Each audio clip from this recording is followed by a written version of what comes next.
One nation one इलेक्शनवरून आरोप प्रत्यारोपांच्या फैरी झडू लागल्यात। वन नेशन वन इलेक्शनमुळे लोकशाही धोक्यात आल्याचा आरोप विरोधकांनी केलाय। वन नेशन वन इलेक्शन ही संकल्पनाच बाळासाहेब ठाकरेंची असल्याचा दावा शिवसेनेने केलाय। शिवसेनेच्या या दाव्याने ठाकरे गटाची मात्र अडचण झाली।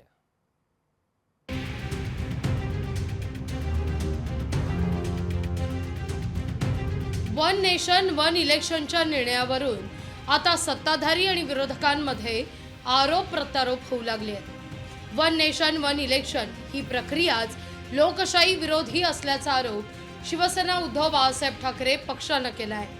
वन इलेक्शन ही व्याख्या कदाचित छुपी नो इलेक्शन असावी असा टोला शिवसेना उद्धव बाळासाहेब ठाकरे पक्षाने लगावलेला आहे। वन नेशन वन इलेक्शन ही लोकशाही विरोधी आहे। भविष्यामध्ये कदाचित नो इलेक्शन हा त्यांचा नारा असेल, त्याची सुरुवात आहे।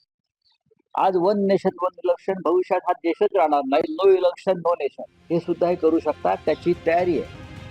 विरोधकांच्या मनात वन नेशन वन इलेक्शन संदर्भात शंका आहे। या शंकांचं निरसन करण्याचं अवघड काम भाजपला करावं लागणार आहे। राष्ट्रपतींनी संसद बरखास्त केली आणि पुन्हा निवडणुका घ्यायची ठरवली, तर मग पुन्हा वन नेशन वन इलेक्शन म्हणून सगळ्या राज्यातल्या निवडणुका घेणार का, हे अजून स्पष्ट झालेलं नाही।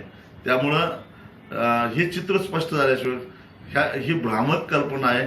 व्हॉट्सअप युनिव्हर्सिटीवर चालण्यासाठी हा विषय ठीक आहे, परंतु व्यवहार्य नाही असं आम्हाला वाटतं। शिवसेनेला हा आरोप मान्य नाही। वन नेशन वन इलेक्शन ही संकल्पना बाळासाहेब ठाकरेंनी कधी काळी बोलून दाखवल्याचा दावा शिवसेना प्रवक्ते संजय शिरसाट यांनी केला आहे। वन नेशन वन इलेक्शन ही कल्पना मुळामध्ये शिवसेना प्रमुख बाळासाहेब ठाकरेंची होती। ते सांगायचं का आपला देश हा निवडणुकीचा देश आहे की काय। मुळामध्ये शिवसेनेने सर्वात पहिल्यांदा याला पाठिंबा दिला होता, परंतु आता महाविकास आघाडीकडे गेल्यामुळं त्यांना आता त्यांचे मुजरे त्यांच्या समोर घालायचे असल्यामुळे ते विरोध करतायत। देश स्वतंत्र झाल्यानंतर सुरुवातीला सगळ्या निवडणुका एकत्रच व्हायच्या, पण त्यावेळी काँग्रेसनं पाडापाडी सुरू केल्यानं निवडणुका वेगवेगळ्या वेळी घेतल्या जाऊ लागल्याचा आरोप भाजपनं केलाय।